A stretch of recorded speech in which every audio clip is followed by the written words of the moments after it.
Good morning. जैसा कि आप लोग का जिसके द्वारा एग्ज़ाम लिया जा रहा है झारखंड म्युनिसिपल कॉर्पोरेशन के तहत, तो झारखंड म्युनिसिपल कॉर्पोरेशन के तहत आपका जो कॉमर्स सब्जेक्ट है, उस कॉमर्स सब्जेक्ट के तहत जो भी आपका सिलेबस है वो कंप्लीट पीजीटी का सिलेबस है।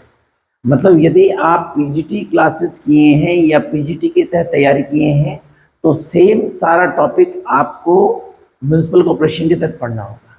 गुड। तो जिसके तहत जो भी एग्जामिनेशन होंगे वो ऑब्जेक्टिव होंगे। और झारखंड म्युनिसिपल कॉर्पोरेशन का एग्जामिनेशन जो होगा, इसमें आपको कॉमर्स से रिलेटेड जितना भी पेपर है उसके तहत मेन टॉपिक जानना बहुत जरूरी है। ठीक है, तो उसी टॉपिक के तहत हम आपको पहला टॉपिक बताने वाले हैं। उस टॉपिक का नाम है इनकम टैक्स। उस टॉपिक का नाम आपका है इनकम टैक्स,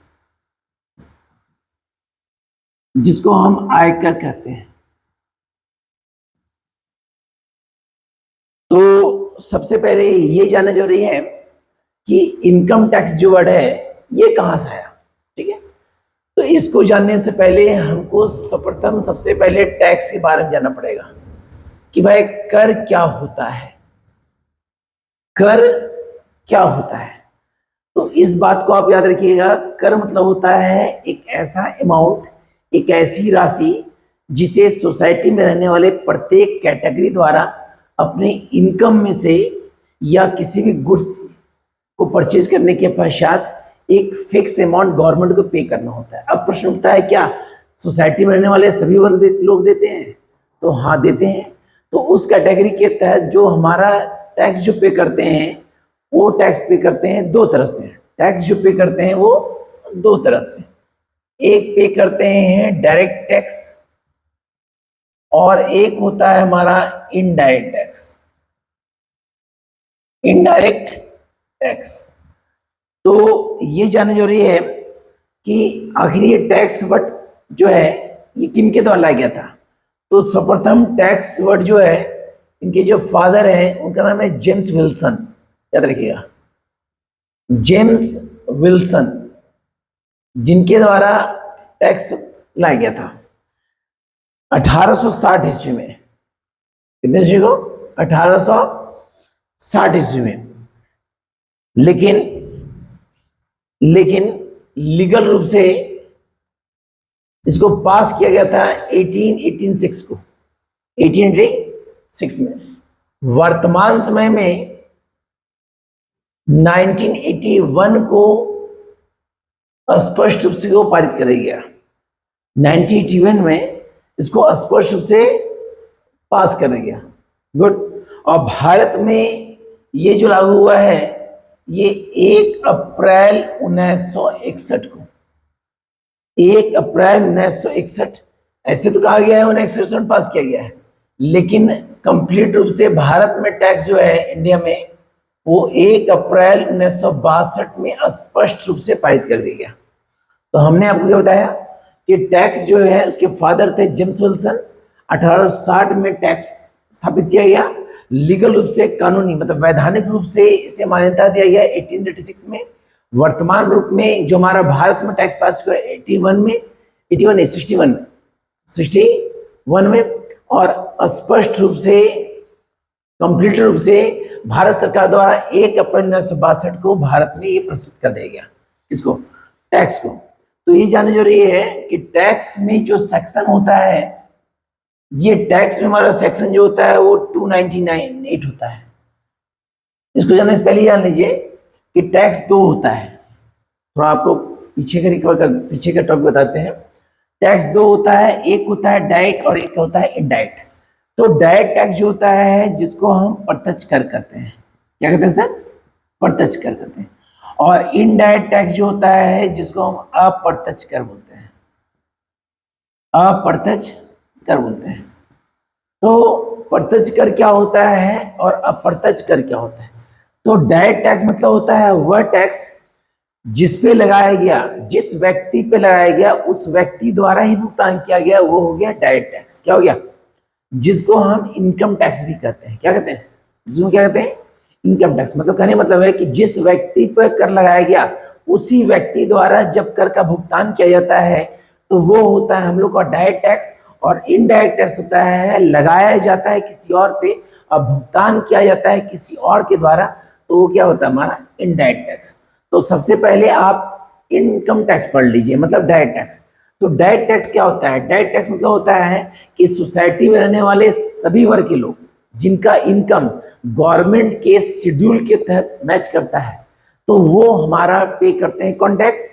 डायरेक्ट टैक्स। जैसे फॉर एग्जांपल कौन लोग पे करते हैं? फॉर एग्जांपल मान लीजिए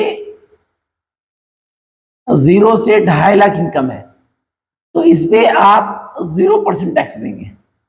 यदि आपका इनकम 2.5 लाख से 5 लाख है तो कितना परसेंट पे कीजिएगा? 10%। यदि आपका इनकम 5 लाख से 10 लाख के बीच में है तो आप कितना पे कीजिएगा? 20%। और यदि आपका income more than 10 lakh, more than 10 lakh, तो वो अपनी इनकम कितना पे करेंगे? 30%।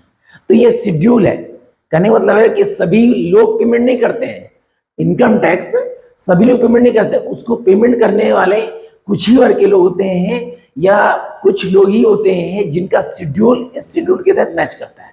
एक एग्जांपल बताएं, यदि उनका इनकम 2.5 लाख तक है ईयरली, तो वो 0% टैक्स पे करेंगे।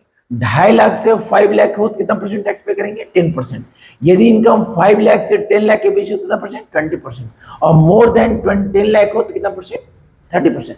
मतलब जो इनकम टैक्स है, जो डायरेक्ट टैक्स है, उसको पेमेंट वही व्यक्ति कर सकता है जो गवर्नमेंट के शेड्यूल के तहत आता हो। यदि गवर्नमेंट के शेड्यूल में वो नहीं आ रहा है तो वो इनकम टैक्स पे नहीं करेगा। अब जब इनकम टैक्स पे करते हैं, अब जब हम इनकम टैक्स पे करते हैं या पूरे टैक्स के तहत कुछ इंपॉर्टेंट बात होता है, तो इनकम टैक्स के तहत 5 कैटेगरी के तहत हम टैक्स पे करते हैं। कितने कैटेगरी? 5 कैटेगरी। सबसे पहला कैटेगरी जो होता है वो होता है income from salary, income from salary. दूसरा होता है income from house property, income from house property. तीसरा होता है income from business profession, income from business profession. और चौथा होता है income from capital gain, capital gain. पांचवा होता है income from other sources, other sources. तो बेसिकली ये 5 टॉपिक है जिसके तहत हम डायरेक्ट टैक्स यानी मतलब इनकम टैक्स पे करते हैं, क्योंकि ये 5 सोर्स हैं जिसके तहत हमको इनकम अर्निंग होता है। तो सबसे पहला टॉपिक है इनकम सैलरी। बेसिक सैलरी मतलब होता है कि जब कोई व्यक्ति प्राइवेट सेक्टर या गवर्नमेंट सेक्टर के तहत वर्क करता हो, किसी भी सेक्टर के तहत, तो उसका इनकम गवर्नमेंट के शेड्यूल के तहत मैच करेगा तो वो इनकम सैलरी के तहत टैक्स पे करेगा। गुड, बेसिकली से बहुत बड़ा टॉपिक है, हम बताएंगे आपको। दूसरा होता है हाउस प्रॉपर्टी। यदि आपका मकान है, उस मकान को आप किराए पे लगा दिए हैं या उस मकान से किसी भी तरह से आप अर्निंग कर रहे हैं पैसा, तो वो भी आपका इनकम टैक्स में आएगा। Business profession, there two words, एक है बिजनेस, एक है प्रोफेशन। यदि आप कोई बिजनेस कर रहे हैं, यदि आप बिजनेस कर रहे हैं या अपने प्रोफेशन का यूटिलाइज करके मनी अर्न करने हैं, तो वो भी आपका है बिजनेस प्रोफेशन में आएगा। कैपिटल गेन, कैपिटल गेन मतलब होता है पूंजी लाभ, यानी मतलब किसी भी एसेट्स को यदि आप परचेज करते हैं और लॉन्ग टाइम के बाद यदि आप सेल करते हैं तो उसके प्राइस में जितना अमाउंट इंक्रीज करेगा उस अमाउंट पे टैक्स पे करते हैं, तो होता है इनकम कैपिटल गेन। और अदर सोर्सेज मतलब होता है वैसा इनकम जो इंटरेस्ट, डिविडेंड, लॉटरी, पजल्स, मतलब किसी ऐसा माध्यम जो चारों माध्यम को छोड़कर प्राप्त करते हैं, वो क्या होता है? Other sources. तो सबसे इंपॉर्टेंट बात है कि ये डायरेक्ट टैक्स जो होता है, इसके तहत सबसे इंपॉर्टेंट बात यह है कि इसमें सेक्शन जो होता है, इसमें डायरेक्ट टैक्स में हमारा सेक्शन जो होता है वो 298 होता है। याद रखिए सर, डायरेक्ट टैक्स में टोटल हमारा सेक्शन जो है वो 298 है। इसमें अनुसूची मतलब सब सेक्शन जो होता है वो 14 होता है। कितना होता है? 14 होता है। और इसमें टोटल जो चैप्टर्स हैं वो हमारा 23 है। इनकम टैक्स के तहत टोटल सेक्शन जो होता है वो 298 होता है।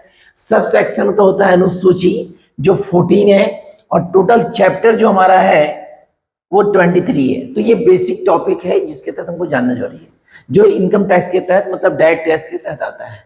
गुड, इसको कॉपी कर ले सर।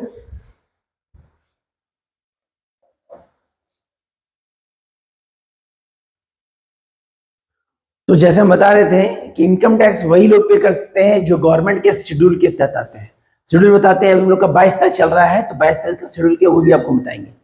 पूरे इनकम टैक्स में सबसे इंपॉर्टेंट बात ये होता है कि सबसे पहला वर्ड जो होता है वो होता है प्रीवियस ईयर। क्या होता है? Previous year. दूसरा होता है हमारा करंट ईयर। क्या होता है सर? Current year. ये प्रीवियस ईयर आखिर क्या होता है सर? प्रीवियस ईयर होता है वह साल जिस वर्ष आप पैसा अर्निंग करते हैं, वह वर्ष जिस वर्ष आप अर्निंग करते हैं किसी भी माध्यम से, माध्यम ये भी हो सकता है, किसी भी माध्यम से आप अर्निंग करते हैं, तो वह साल आपका होता है प्रीवियस ईयर। कौन साल होता है? जैसे हम लोग का प्रीवियस ईयर है 2021 से 22, 21 से, और असेसमेंट ईयर जिसको हम करंट ईयर बोलते हैं, असेसमेंट ईयर जिसको हम करंट ईयर बोलते हैं। तो असेसमेंट ईयर जो हमारा हुआ, ये हमारा हुआ 2022 से 23, 22 से 23। तो ये हुआ है हमारा असेसमेंट ईयर। अब प्रश्न उठता है कि सर असेसमेंट ईयर क्या होता है?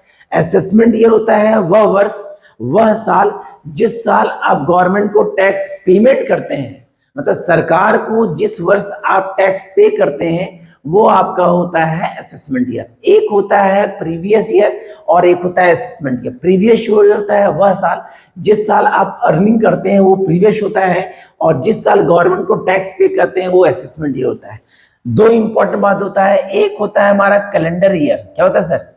कैलेंडर ईयर जो होता है वो चलता है हमारा जनवरी टू दिसंबर, जनवरी टू, और एक होता है फाइनेंशियल ईयर जो होता है मार्च टू अप्रैल, या कहते हैं April to March, April to March. Calendar year basically होता है जनवरी टू दिसंबर, और फाइनेंशियल ईयर जो होता है वो होता है हमारा अप्रैल टू मार्च, 1 अप्रैल टू 31 मार्च। मतलब पूरे 12 महीने के तहत आप टैक्स पेमेंट करते हैं। तो टैक्स पेमेंट करते हैं तो उसके तहत हमारा बेसिक इंपॉर्टेंट वर्ड है, जिसमें एक वर्ड है एग्जेम्प्टेड। क्या वर्ड है सर? एग्जेम्प्टेड। एग्जेम्प्टेड मतलब होता है कर मुक्त। क्या होता है सर? अब ये कर मुक्त का मतलब क्या होता है? देखिए नाम में ही छिपा हुआ है कर मुक्त, मतलब वो अमाउंट, वो राशि जो गवर्नमेंट के द्वारा माफ किया जाता है, गवर्नमेंट के द्वारा जो हमें राशि माफ किया जाता है वो हमारा कहलाएगा एग्जेम्प्टेड। क्या कहलाएगा सर? एग्जेम्प्टेड। दूसरा होता है हमारा टैक्सेबल। क्या होता है सर? टैक्सेबल, जिसको हम कहते हैं कर योग्य। क्या कहते हैं? कर योग्य। भाई कर योग्य क्या होता है? जो राशि हमें माफ किया जाता है और जिस राशि पे हम गवर्नमेंट को टैक्स पेमेंट करते हैं, जिस अमाउंट पे गवर्नमेंट को टैक्स पेमेंट करते हैं वो हमारा एग्जेम्प्ट टैक्सेबल होता है, और जो गवर्नमेंट के द्वारा माफ किया जाता है वो हमारा क्या होता है? एग्जेम्प्टेड होता है। तो 2022-23 के तहत गवर्नमेंट का शेड्यूल के तहत बनाया गया टैक्स के तहत, यदि आपका 0 से लेकर 7.5 लाख ईयरली इनकम है तो आप 0% टैक्स पे करेंगे। कितना परसेंट पे करेंगे? यदि आप 7.5 लाख से 10 लाख आपका सैलरी है तो आप गवर्नमेंट कितना पेमेंट करेंगे? 15%। यदि आपका 10 लाख से 12.5 लाख है तो आप कितना पेमेंट करेंगे सर? 20%। कितना परसेंट? यदि आप 12.5 लाख से इनकम आपका 12.5 लाख से इनकम आपका 15 लाख है, कितना है सर? तो आप पेमेंट करेंगे 25%। और यदि आपका इनकम मोर देन 15 लाख है, मोर देन, तो अपनी इनकम कितना बढ़ेगा? 30%। तो इस शेड्यूल के तहत यदि आप आते हैं तो आप इनकम टैक्स करने मतलब डायरेक्ट टैक्स पेमेंट करेंगे। तो डायरेक्ट टैक्स के तहत ये 2022-23 का शेड्यूल है, जिसमें साफ साफ बताया गया है कि किसी भी पर्सन का इनकम ईयरली यदि 7.5 लाख है तो 0% टैक्स पे करे। मतलब एग्जेम्प्टेड कितना हुआ हमारा? 7.5 लाख। कितना हुआ? 7.5 लाख। मतलब आप यदि ईयरली 7.5 लाख अर्न करते हैं तो आपको 0% टैक्स पेमेंट करेगा। यदि इनकम आपका 7.5 से 10 लाख तक है तो आप कितना देंगे, 15% देंगे। कहने मतलब यदि आपका इनकम 10 लाख रहेगा तो 7.5 तो माइनस हो गया, बचा 2.5 लाख, और 2.5 लाख पेमेंट कितना करेंगे सर, 15%। यदि इनकम आपका 10 लाख से 12.5 लाख है तो कितना परसेंट पेमेंट करेंगे, 20%। मतलब आपको ये शेड्यूल में 7.5 लाख को एग्जेम्प्टेड किया जाएगा, क्योंकि गवर्नमेंट के शेड्यूल में साफ साफ कहा गया है कि यदि आप ईयरली 7.5 लाख अर्न करते हैं तो आपको 0% टैक्स पेमेंट करना पड़ेगा। तो ये शेड्यूल हमारा है कौन सा, 22 और 23 के तहत। इसी शेड्यूल के तहत हम ये टैक्स पेमेंट करते हैं, income from salary, income from house property, income from business profession, income capital gain, income from other sources. अब इस टैक्स के तहत कुछ बेसिक कंटेंट है जो आपको बताएंगे सर।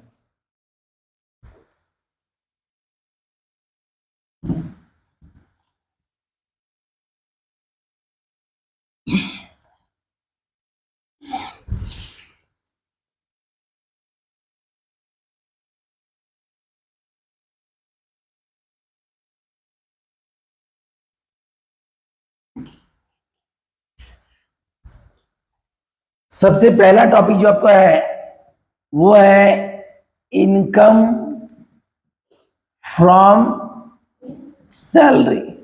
ठीक है, इनकम फ्रॉम सैलरी। तो किसी भी चैप्टर, चाहे वो सैलरी हो, चाहे वो हाउस प्रॉपर्टी हो, चाहे वो कैपिटल गेन हो, चाहे बिजनेस प्रोफेशन हो, बिजनेस प्रोफेशन, हर प्रोफेशन के तहत या हर टॉपिक के तहत कुछ इंपॉर्टेंट बात है जो जानने जरूरी है। तो इनकम सैलरी में एक वर्ड है हमारा सैलरी। क्या वर्ड है सर, सैलरी। आखिर ये सैलरी होता क्या है, सैलरी होता है वेतन। क्या होता है सर, वेतन। तो कहने का मतलब है किसी भी पर्सन के द्वारा, किसी भी पर्सन के द्वारा किसी दूसरे पर्सन के अंडर, किसी भी पर्सन के द्वारा किसी दूसरे पर्सन के अंदर, पर्सन मतलब हो सकता है चाहे वो प्राइवेट सेक्टर हो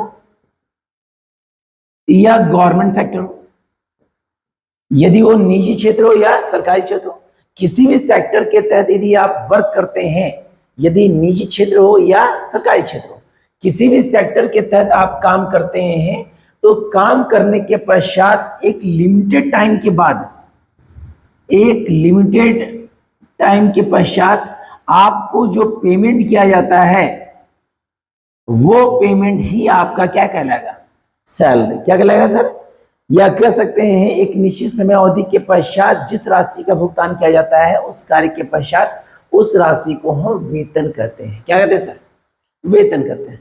अब सैलरी तो क्या, अब सैलरी के तहत सबसे इंपॉर्टेंट टॉपिक जो है वो हमारा है अलाउंस। क्या सर, अलाउंस। अलाउंस मतलब होता है भत्ता। क्या होता है सर, अलाउंस मतलब क्या होता है। अब ये अलाउंस होता है क्या सर, तो किसी भी पर्सन, चाहे वो प्राइवेट सेक्टर में काम कर रहा हो या गवर्नमेंट सेक्टर में काम कर रहा हो, यदि वो काम कर रहा है और काम करने के पश्चात वेतन के अतिरिक्त, मतलब सैलरी तो दिया जा रहा है, लेकिन सैलरी के अतिरिक्त उसको जो सर्विसेज दिया जा रहा है वो हमारा क्या कहलाएगा, अलाउंस कहलाएगा। मतलब वेतन तो दिया जा रहा है, लेकिन वेतन के अतिरिक्त यदि उसको कुछ सेवाएं दी जा रही है तो उन सेवाओं को हम क्या कहते हैं सर, अलाउंस कहते हैं। तो हमारा बहुत सारे अलाउंस है सर। वो अलाउंस क्या क्या है, डिफरेंट अलाउंस है।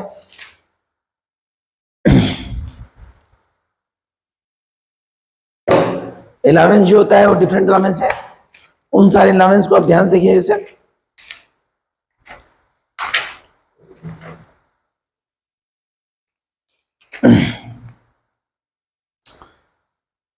सबसे पहला अलाउंस होता है HRA, section 13, section 10(13)A।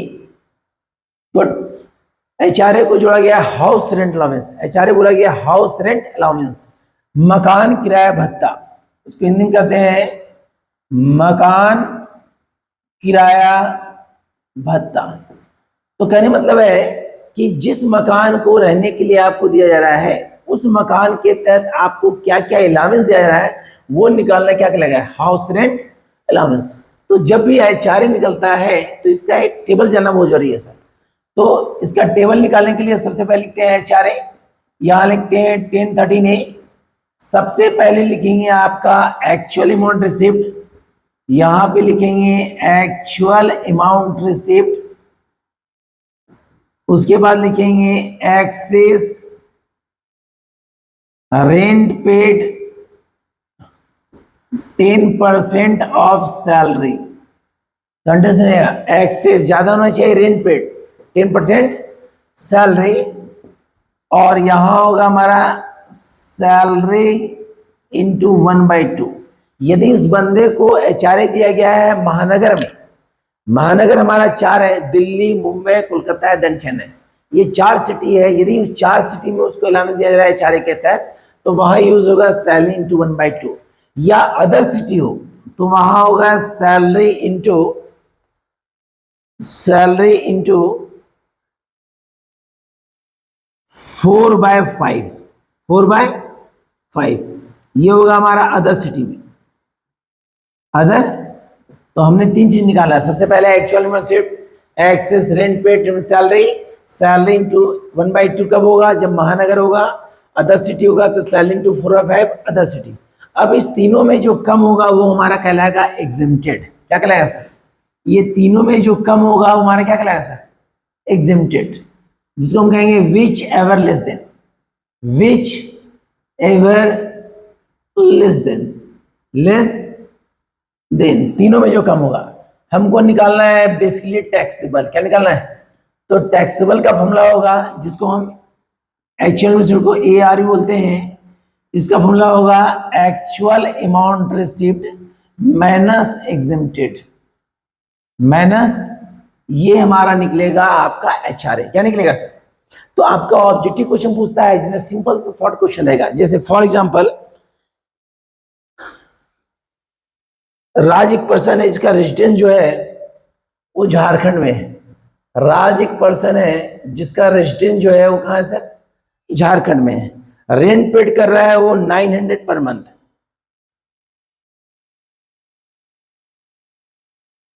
Rent paid कर रहा है वो 900 रुपीज पर मंथ। सैलरी दे रहा है 1,50,000 ईयरली। सैलरी दे रहा है 1,50,000 ईयरली। आपका प्रश्न में एक्चुअल अमाउंट रिसीव दिया है 5, AR दिया है 500 रुपीज पर मंथ। आपका निकालने बोला कमीशन दिया है, कमीशन दिया है आपका 5,000 रुपीज। कमीशन दिया है आपका 5,000 रुपीज। आपको निकालने बोला है एचआरए। क्या बोला सर? हम इसे सॉल्व करते हैं सर। सबसे पहले देखिए, बंदा झारखंड में है, महानगर में नहीं है, तो सबसे पहले AR उसका 500 है। अब AR जो है इसका 500 है, तो 500 इंटू 12 ये हो जाएगा 6,000। कितना हो जाएगा सर? 6,000। अब यहाँ कंटेंट देखिए क्या बोला है, एक्सेस रेंट पेड, मतलब रेंट पेड ज्यादा होना चाहिए किससे? 10%। चलिए तो पहले पता करेंगे रेंट पेड कितना किया सर। रेंट पेड किया 900, तो रफ में निकालिए। रेंट पेड कर रहा है 900, तो 912 ये निकलेगा 10,800। 10,000। अगला निकालेंगे 10% ऑफ सैलरी। 10% ऑफ सैलरी, तो सबसे पहले आप निकालेंगे सैलरी। तो सैलरी ईयरली उसका है 1,50,000। कितना है सर? 1,50,000। साथ ही साथ कमीशन दिया है उसका 5,000। कितना दिया सर? 5,000। तो ये हो जाएगा 1,55,000। 1,55,000, और 1,55,000 का 10% जो होगा 15,500। कितना हो गया? 15,000।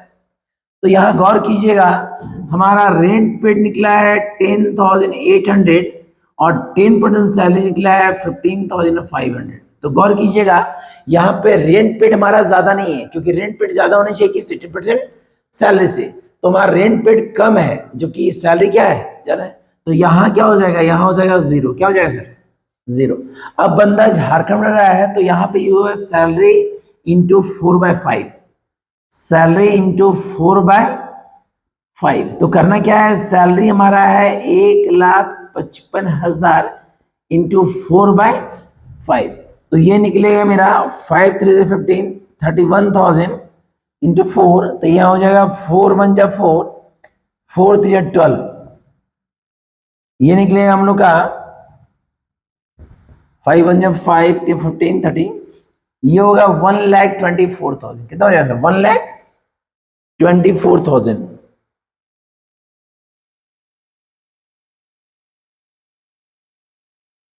1,24,000, 5 3 जा 15, 5 1 जा 5, 4 1 जा 4, 42। अब हमको निकालना है एग्जेम्प्टेड। तो जैसा कि हम बताए थे एचआर निकालने के लिए, देखते हैं तीनों में कम कौन है। तो गौर कीजिए तीनों में कम कौन है, 0। तो एग्जेम्प्टेड कितना होगा सर, 0। टैक्सेबल निकालना है तो ए आर कितना है, 6,000 माइनस 0। तो यहाँ पे हमारा अमाउंट कितना होगा, 6,000। तो जैसा कि हम सबसे पहला अलाउंस बताया वो बताया एचआरए। एचआरए के तहत जो बंदा है राज, वो झारखंड में रहा है, उसका एक्चुअल अमाउंट सिर्फ 900, उसका एक्चुअल अमाउंट सिर्फ जो है 500 है। तो 500 उसका पर मंथ है इंटू 12, 6,000। एक्सेस रेंट पेड उसका 900 पर मंथ है, तो 900 इंटू 12 होगा 10,800। रेंट पेड निकलेगा, सैलरी का 10%, सैलरी है 1,50,000 और कमीशन है 5,000, 1,55,000। 1,55,000 का 10% निकलेगा 15,500। तो यहाँ पे रेंट पेड मेरा कम है जबकि ज्यादा होना चाहिए। तो जब कम होगा तो 0 होगा। फिर ये झारखंड में है तो यूज सैलरी इंटू 405, सैलरी है 1,55,000 इंटू 405 कितना, 1,25,000। अब तीनों में जो कम होगा वो निकलेगा हमारा एग्जेम्प्टेड। टैक्सेबल निकालेंगे तो ए आर माइनस एग्जेम्प्टेड कितना निकलेगा, 6,000। क्या निकलेगा, 6,000। तो ये हमारा पहला अलाउंस था जिसका नाम था एचआरए। क्या नाम था, एचआरए। अब हमारा दूसरा अलाउंस है, गौर कीजिएगा क्योंकि मेन आपका ऑब्जेक्टिव क्वेश्चन पूछता है तो इसमें आपका कंडीशन ये पक्का पूछेगा कि कितना परसेंट सैलरी हमारा, 10%। यदि महानगर हो तो क्या करेंगे, 4/5। यदि अदर सिटी हो तो क्या करेंगे सर, 4/5, 4/5। दूसरा अलाउंस है हमारा एजुकेशन अलाउंस, एजुकेशन अलाउंस। तो एजुकेशन अलाउंस है 2 चाइल्ड, 2 चाइल्ड हमारा है, या बोल सकते हैं 100 rupees, 100 rupees per month, 2 child. मतलब 2 बच्चों पे माफ है हमारा, मतलब एक बच्चे पे 100 रुपए, 2 बच्चे पे 200 रुपए, मतलब 2400 ईयरली माफ हुआ आपका। अगला है हॉस्टल अलाउंस। क्या है सर, हॉस्टल अलाउंस है 300 रुपीज पर मंथ, 2 चाइल्ड, 2 बच्चों पे। एक बच्चा पे 300, तो 2 बच्चा पे 600 हुआ, और 6 इंटू 12 7200, मतलब साल का 7200 माफ है। अगला है हमारा climate allowance, climate allowance. Climate allowance माफ है आपका 800 पर मंथ। ये सारा हमारा एग्जिम्प्टेड है सर, ये सारा हमारा क्या है सर, एग्जिम्प्ट, मतलब गवर्नमेंट के रूल के अनुसार इतना हमारा अमाउंट माफ किया जाता है। अगला हमारा है ट्रांसपोर्ट अलाउंस, जिसको रनिंग अलाउंस बोलते हैं, रनिंग अलाउंस। तो रनिंग अलाउंस होता है 70% ऑफ सैलरी या 10,000, दोनों में जो कम होगा, which ever less than, which ever less than, दोनों में जो कम होगा वो हमारा रनिंग अलाउंस होगा, जिसको हम कहते हैं ट्रांसपोर्टिंग अलाउंस। अगला हमारा होता है एजुकेशन अलाउंस। अगला होता है हमारा एरिया अलाउंस, एरिया अलाउंस। तो 1,300 रुपीज पर मंथ, कितना है, 1,300 रुपीज पर मंथ। अगला हमारा है हॉस्टल अलाउंस, हो चुका सर। अगला हमारा है कास्ट अलाउंस, कास्ट अलाउंस। तो SC ST के तहत हमारा जो माफ है वो हमारा है 200 rupees per month, 200 rupees per month. अगला हमारा है अंडरग्राउंड एरिया अलाउंस। अगला टॉपिक है अंडरग्राउंड एरिया अलाउंस। इसमें माफ है हमारा 800 पर मंथ, 800 पर मंथ। अगला हमारा इंटरटेनमेंट अलाउंस है, इंटरटेनमेंट अलाउंस। इसमें माफ है 5,000 रुपीज।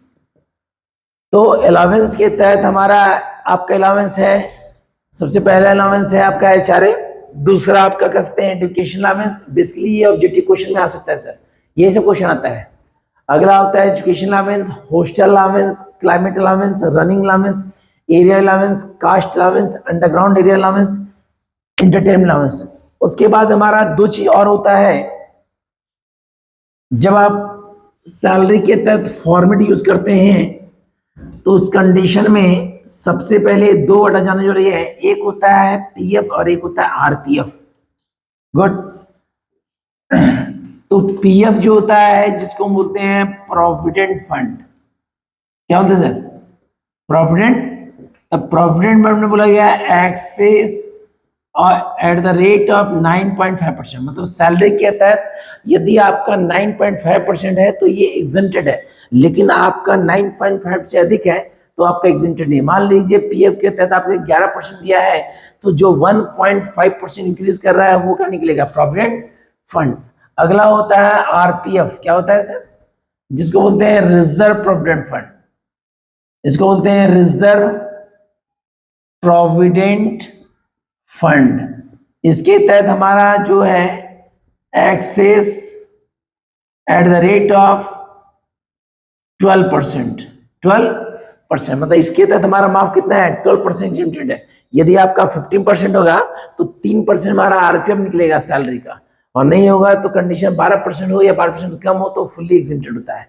तो इस कंडीशन के तहत सैलरी के तहत सबसे इंपॉर्टेंट हमारा टॉपिक जो है वो हमारा है, सबसे पहले एचआरए है, एजुकेशन है, हॉस्टल है, क्लाइमेट अलाउंस है, रनिंग अलाउंस है, एरिया अलाउंस है, कास्ट अलाउंस है, अंडरग्राउंड एरिया अलाउंस है, एंटरटेनमेंट अलाउंस है, प्रोविडेंट फंड है, रिजर्व प्रोविडेंट फंड है। उसके बाद एक हमारा टॉपिक है जिसको बोलते हैं रेंट फ्री हाउस, आरपीएफ। एक टॉपिक है जिसका नाम है रेंट फ्री हाउस। अब ये रेंट फ्री हाउस क्या होता है? तो रेंट फ्री हाउस होता है कि यदि आप जिस सेक्टर में काम करते हैं, फॉर एग्जांपल जैसे आपका टॉपिक है रेंट फ्री हाउस, किराया मुक्त मकान, रेंट फ्री हाउस, तो डिपेंड करता है आप किस कैटेगरी में एम्प्लॉय है। इसके तहत दो कैटेगरी, यदि आप गवर्नमेंट एम्प्लॉय है और यदि आप नॉन गवर्नमेंट है। कैसे? यदि आप गवर्नमेंट एम्प्लॉय हैं तो उस कंडीशन में गवर्नमेंट के रूल के अनुसार एग्जेम्प्टेड किया जाएगा। दूसरा, यदि आपको गवर्नमेंट एम्प्लॉय के तहत किसी भी प्रकार का एसेट दिया गया हो, मतलब किसी प्रकार का फिक्स एसेट दिया गया हो, कितना दिया गया हो, तो उसमें 10% हमारा डिप्रिशिएट किया जाएगा। कितना डिप्रिशिएट किया जाएगा? 10% डिप्रिशिएट। साथ ही साथ गवर्नमेंट के रूल कंडीशन में जो पॉलिसी दिया गया है उसके अनुसार हमको रेंट फ्री हाउस माफ किया जाएगा।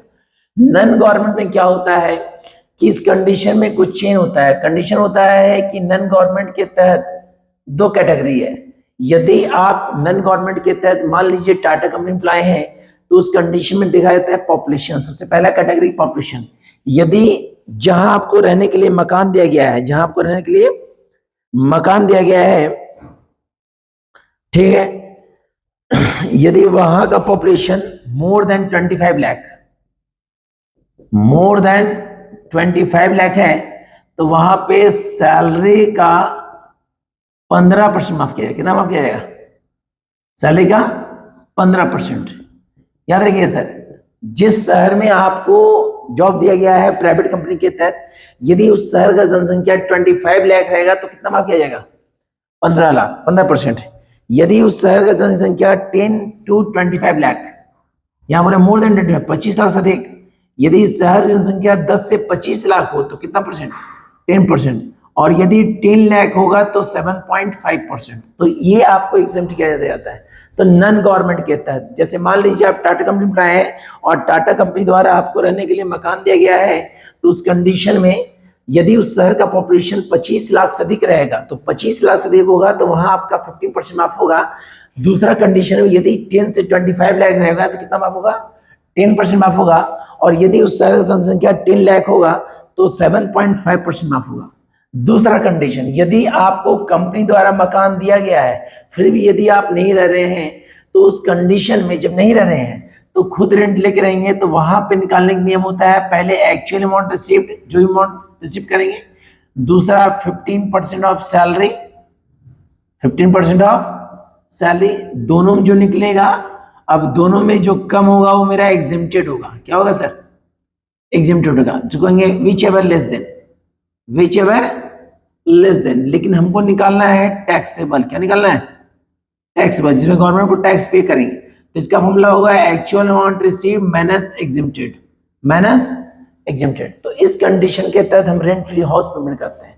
तो आप इस पॉपुलेशन के तहत इस चेन को याद रखिएगा कि कितना परसेंट कितना पॉपुलेशन माफ होता है, तो 25 लाख से अधिक है तो 15%, 10 से 25 लाख है तो 10%, 10 लाख है तो 7.5%। यदि इस चेन को याद रखते हैं तो आपको कहीं प्रॉब्लम नहीं है। अब इसी कंडीशन के तहत इन सारे टॉपिक को जानने के पश्चात सबसे पहले जानिए कि पूरे इनकम सैलरी के तहत हमारा जो होता है एक फॉर्मेट होता है, उसी फॉर्मेट के तहत हम क्या करते हैं, क्वेश्चन को सॉल्व करते हैं। तो जब हम क्वेश्चन को सॉल्व करते हैं तो उस फॉर्मेट के तहत बेसिक कंटेंट क्या है, एक मिनट देख लीजिए।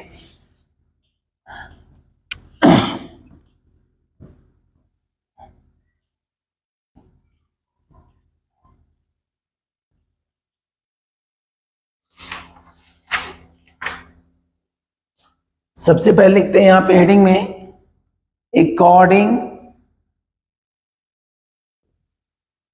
To income tax act, pass हुआ 62 में लिखना आया था, 61 income tax act 961 computation income from salary, income from salary mister N previous year then assessment year. तो आपका प्रीवियस ईयर होगा 2021 से 22 और असेसमेंट होगा 2022 से 23।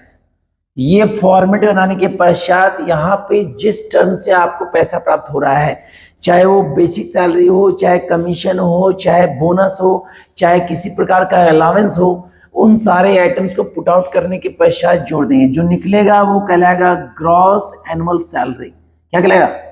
Gross annual salary. लेकिन इसके बाद सबसे इंपॉर्टेंट जो टॉपिक है वो है डिडक्शन। मेन इसी को आप जानना है, मेन इसी को जानना है। तो डिडक्शन जो होता है ये अंडर सेक्शन 16(1) होता है। तो अंडर सेक्शन 61 के तहत हमारा 50,000 रुपीज, याद रखिएगा सर, सैलरी के तहत डिडक्शन के तहत 61 के तहत 15,000 सैलरी, 15,000 रुपीज माफ होता है। कितना माफ होता है? 15,000। फिर अंडर सेक्शन 16(2) के तहत हमारा जो निकलता है वो निकलता है हमारा एम्प्लॉयमेंट टैक्स या इंटरटेनमेंट अलाउंस, इंटरटेनमेंट। और लास्ट होता है एम्प्लॉयमेंट टैक्स अंडर सेक्शन 16(3). ये निकाल देंगे, इसको माइनस कर देंगे, जो निकलेगा अमाउंट वही कहलाएगा हमारा टैक्सेबल इनकम फ्रॉम सैलरी। इसी अमाउंट पे हम टैक्स पेमेंट करेंगे। तो जब भी आप इनकम टैक्स पेमेंट करते हैं तो उस कंडीशन के तहत आपको सबसे इंपॉर्टेंट बेसिक कंटेंट को जानना जरूरी है, क्योंकि ऑब्जेक्टिव क्वेश्चन को सॉल्व करने के लिए यदि आप थ्योरेटिकल पार्ट को नहीं पढ़ते हैं तो आपका क्वेश्चन सॉल्व नहीं होगा। तो ये थ्योरेटिकल पार्ट के तहत ये बेसिक रूल्स हो गया। इस रूल्स के तहत यदि आप जानकारी रखते हैं तो आपका ऑब्जेक्टिव क्वेश्चन सॉल्व हो जाएगा। तो जैसा कि आपको हम इनकम टैक्स बता रहे थे, और इनकम टैक्स जो होता है वो हमारा डायरेक्ट टैक्स होता है। क्या होता है सर? डायरेक्ट टैक्स होता है। तो डायरेक्ट टैक्स जैसे बताए थे वो टैक्स जिस पर लगाया गया और जिस व्यक्ति द्वारा भुगतान किया जाता है वो डायरेक्ट होता है, और इनकम टैक्स इनडायरेक्ट टैक्स होता है, और इनडायरेक्ट टैक्स होता है जिस व्यक्ति पर लगाया जाता है। अब भुगतान किसी दूसरे द्वारा किया जाता है तो वो मतलब इनडायरेक्ट टैक्स होता है। अब जब हम इनडायरेक्ट टैक्स पेमेंट करते हैं, सुनिए ध्यान से, जब हम इनडायरेक्ट टैक्स पेमेंट करते हैं तो इनडायरेक्ट टैक्स वो टैक्स होता है जो डायरेक्ट नहीं है। सबसे पहली बात, इनडायरेक्ट टैक्स होता है वो टैक्स जो डायरेक्ट टैक्स नहीं है। तो इनडायरेक्ट टैक्स के तहत हम लोग डिफरेंट टाइप के टैक्स पेमेंट करते थे। इनडायरेक्ट टैक्स के तहत हम लोग जो पेमेंट करते थे वो डिफरेंट टाइप के टैक्स पेमेंट करते थे, डिफरेंट टाइप्स ऑफ टैक्स। तो डिफरेंट टाइप्स ऑफ टैक्स में क्या था हमारा?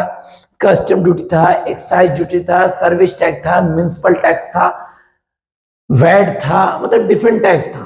तो इन टैक्स को बंद करके हमारा एक टैक्स पास किया गया जिसका नाम क्या है सर? जीएसटी। जीएसटी जो है इसके पहले हमारा चलता था वैट, जिसको कहते थे वैल्यू एडेड टैक्स। अब जीएसटी पास किया गया तो ये जानना जरूरी है कि ये जीएसटी है क्या। तो जीएसटी मतलब होता है गुड एंड सर्विस टैक्स, सब जान रहे हैं, simple, good and simple tax, one nation one tax, good and simple tax, one nation one tax, एक राष्ट्र एक कर। तो जब से जीएसटी पास हुआ है तब से हमारे इकोनॉमी में किस प्रकार का प्रॉब्लम नहीं हुआ है, मतलब भारतीय अर्थव्यवस्था में कोई समस्याएं उपलब्ध नहीं हुई। तो जीएसटी होता क्या है, जीएसटी के एस्टेब्लिशमेंट कहां से हुआ ये जानना जरूरी है। तो जीएसटी सर्वप्रथम फ्रांस में, याद रखिए सर, जीएसटी सर्वप्रथम फ्रांस में, कहां से, फ्रांस में 1954 को पास किया गया। पास किया गया जीएसटी सर्वप्रथम फ्रांस कंट्री में 1954 में पास किया गया, और उसके तुरंत बाद 160 यूरोपियन कंट्री द्वारा इसको अप्लाई किया गया। 160 यूरोपियन कंट्री द्वारा इसको अप्लाई किया गया। भारत द्वारा इसे अप्लाई किया गया है 1 जुलाई 2017। 1 जुलाई 2017। अब भारत सरकार द्वारा जीएसटी को अप्लाई करने का कारण क्या था? तो सबसे बड़ा कारण था कि जीएसटी से पहले सरकार द्वारा डिफरेंट कंडीशन से टैक्स वसूला जाता था। जब जीएसटी नहीं था, जब हमारा इनडायरेक्ट टैक्स नहीं था, तो सरकार जो है वो डिफरेंट टाइप से लोगों से इनडायरेक्ट टैक्स वसूलती थी, जिसमें कस्टम ड्यूटी था, एक्साइज ड्यूटी था, वैट था, हमारा सर्विस टैक्स था, डिफरेंट टाइप के। तो उन टैक्स से सरकार को काफी समस्याएं होती थी कि किन किन सेक्टर से कहां से किस प्रकार टैक्स हम वसूलें। तो उन समस्याओं को रोकने के लिए, वो जो समस्या था जिससे गवर्नमेंट को प्रॉब्लम हो रहा था, जिससे गवर्नमेंट को क्या हो रहा था, प्रॉब्लम, उस प्रॉब्लम का नाम था कैस्केडिंग प्रॉब्लम। क्या नाम था? Cascading problem. जो समस्या आ रहा था, जिससे गवर्नमेंट को यह समस्या होता था कि टैक्स किससे वसूले किससे नहीं वसूले, उस समस्या का नाम था कैस्केडिंग प्रॉब्लम। याद रखेंगे सर, ऑब्जेक्टिव पूछेगा कि उस प्रॉब्लम का क्या नाम था जिससे गवर्नमेंट को समस्या उत्पन्न था, उसका नाम था कैस्केडिंग प्रॉब्लम। तो उसी कैस्केडिंग प्रॉब्लम को रोकने के लिए गवर्नमेंट के द्वारा 1 जुलाई 2017 को जीएसटी पास किया गया। अब जीएसटी जब पास हुआ तो जीएसटी के लिए एक सॉफ्टवेयर तैयार किया गया। जीएसटी के लिए सॉफ्टवेयर तैयार किया गया, वो इन्फोसिस कंपनी के द्वारा। कौन कंपनी? इन्फोसिस कंपनी के द्वारा, जिसके चेयरमैन जो हमारे हैं उनका नाम है नारायण मूर्ति। क्या नाम है? नारायण मूर्ति। उनके द्वारा 1368 करोड़ रुपया, कितना? 1368 करोड़ रुपया प्राप्त करके एक सॉफ्टवेयर तैयार किया गया, जिसका नाम दिया गया जीएसटी। क्या नाम दिया गया? जीएसटी। जब आप बिल पेमेंट करते हैं या दुकानदार आपको बिल पेमेंट करता है, तो ऑटोमेटिक वहां पे सारा प्रोसेस पुट आउट होता है, क्योंकि वो एक सॉफ्टवेयर है। वो क्या है सर? उस सॉफ्टवेयर को तैयार करने में खर्च हुआ है 1368 करोड़ रुपया, जिसको बनाया गया है इन्फोसिस कंपनी के चेयरमैन नारायण मूर्ति के द्वारा। याद रखिए सर, ये सब मेन इंपॉर्टेंट है। अब जीएसटी जो पेमेंट करते हैं, ये 2 तरह से पेमेंट करते हैं। एक पेमेंट करते हैं इंट्रा, क्या पेमेंट करते हैं, और एक पेमेंट करते हैं इंटर। क्या पेमेंट करते हैं? इंटर। एक हमारा इंट्रा होता है और एक हमारा इंटर होता है। अब बेसिकली ये इंट्रा और इंटर है क्या सर? क्योंकि ये बेसिक टॉपिक जान जरूरी है। ये इंट्रा और इंटर होता है क्या सर? तो इंटर जो होता है, हमारा जो पहला कंटेंट होता है इंटर, ये आखिर होता क्या है सर? इंटर मतलब होता है हमारा जिसमें हम पे, इंटर जो होता है हमारा, इंट्रा पहला हमारा क्या है? इंट्रा। इंट्रा जो होता है, इसके तहत यदि कोई प्रोडक्ट किसी भी स्टेट में, मान लीजिए झारखंड में बन रहा है, कहां बन रहा है? झारखंड बन रहा है, और सेलिंग जो हो रहा है वो झारखंड में हो रहा है। कहां हो रहा है सर? तो कहने का मतलब है कि जिस स्टेट में प्रोडक्ट तैयार होता है, जिस स्टेट में प्रोडक्ट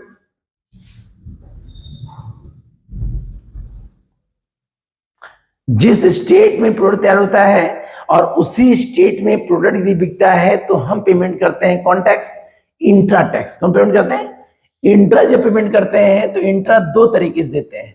एक देते हैं CGST, central good and service tax, और एक होता है हमारा एसजीएसटी, जिसको बोलते हैं state good and service tax. तो जब भी हम देते हैं टैक्स पेमेंट सीजीएसटी और जीएसटी के तहत, सो सीजीएसटी जो होता है उसको बोलते हैं central good and service tax, और एसजीएसटी होता है state good and service tax. तो दोनों का रेट जो होता है वो हमेशा बराबर होता है। क्या होता है सर? अगर 18% टैक्स दिया जाता है तो 9% टैक्स सीजीएसटी लेता है, और 9% कौन होता है? हमारा एसजीएसटी होता है। कहने मतलब है कि जिस स्टेट में तैयार हो रहा है उसी स्टेट में बिक रहा है, तो वो होता है हमारा इंट्रा के तहत। कितने? और इंट्रा में 2 टैक्स पेमेंट करते हैं, सीजीएसटी और एक एसजीएसटी। दूसरा होता है इंटर। इंटर मतलब होता है आईजीएसटी। क्या होता है सर? आईजीएसटी। आईजीएसटी में क्या होता है, जब मान लीजिए प्रोडक्ट बन रहा है झारखंड में और सेल हो रहा है बिहार में, तो यहाँ पे आपका बॉर्डर क्रॉस किया, तो कहने मतलब एक स्टेट से दूसरे स्टेट में यदि माल बिकता है तो वहां पे हम लोग पेमेंट करते हैं इंटर, मतलब आईजीएसटी पेमेंट करते हैं। क्या पेमेंट करते हैं? आईजीएसटी। तो ये टॉपिक हमारा है किसके तहत? इंटर के तहत है। तो जब भी हम जीएसटी पे करते हैं तो दो कंडीशन, एक होता है इंट्रा और एक होता है इंटर। इसी कंडीशन के तहत हम टैक्स पेमेंट करते हैं। बेसिकली इसमें और बहुत सारा टॉपिक है, बहुत सारा टॉपिक है, उस टॉपिक को हम बताएंगे। ऑब्जेक्टिव क्वेश्चंस जो हम बताएं इसको रिपीट कीजिए, ऑब्जेक्टिव क्वेश्चंस बता रहे हैं उसका अभ्यास देख लीजिएगा। ओके सर, बाकी हम बता रहे हैं आपको।